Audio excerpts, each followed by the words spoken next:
হাদিসের মধ্যে আছে বাপ, আল্লাহর নবী বলছে যখনই জমিনে কোনো বান্দা নাফরমানি করে তখন ওই জমিনের ওই বান্দার পায়ের নিচের মাটিটা জমিনটা আল্লাহর কাছে আবেদন করে, আল্লাহ আল্লাহ আমার একটু সুযোগ দাও,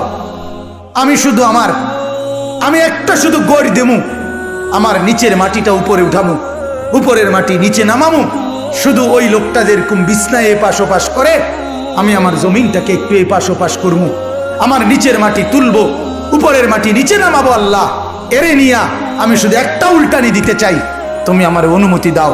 রব্বুল আলামিন তখন বলে ওই জমিনকে, না তুই এমন করিস না, ও যে আমার বান্দা, ওরে না আমি বানাইছি, ওরে আমি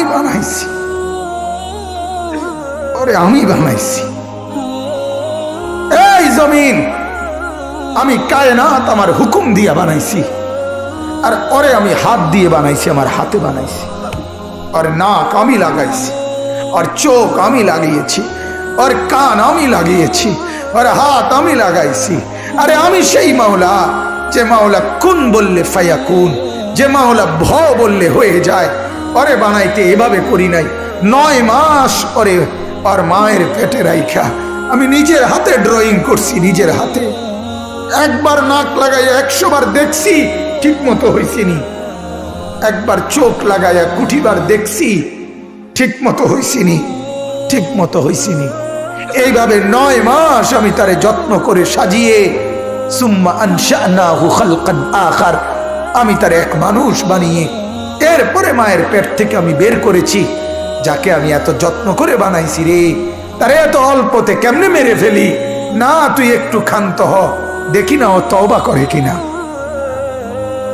ও ফিরে আসে কিনা, দেখি না। পাকিস্তানের হযরত মাওলানা সৈয়দ আব্দুল মজিদ নদীম সাহেব রহমতুল্লাহ আলাইহি বলতেন যে এক ভেগে যাওয়া সন্তান মাকে ত্যাগ করে, বাবাকে ত্যাগ করে যেই সন্তান চলে গেছিল, 4 বছর পরে 10 বছর পরে 10 বছর পরে সেই সন্তান যদি মার কাছে ফিরে আসে